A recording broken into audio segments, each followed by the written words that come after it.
No one knew where this injured ginger cat came from, but he was about to change a life forever. One evening, James Bowen found him sitting alone outside his apartment. He was thin, wounded, and covered in scratches.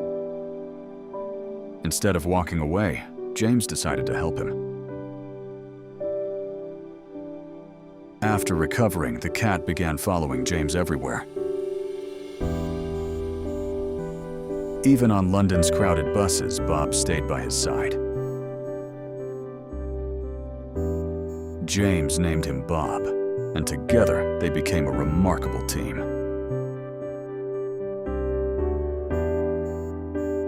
Their friendship drew crowds and soon inspired people around the world.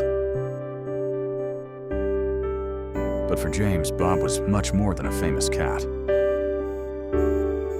He believed Bob helped him overcome addiction and find purpose again. When Bob passed away in 2020, James said, "The light in my life went out.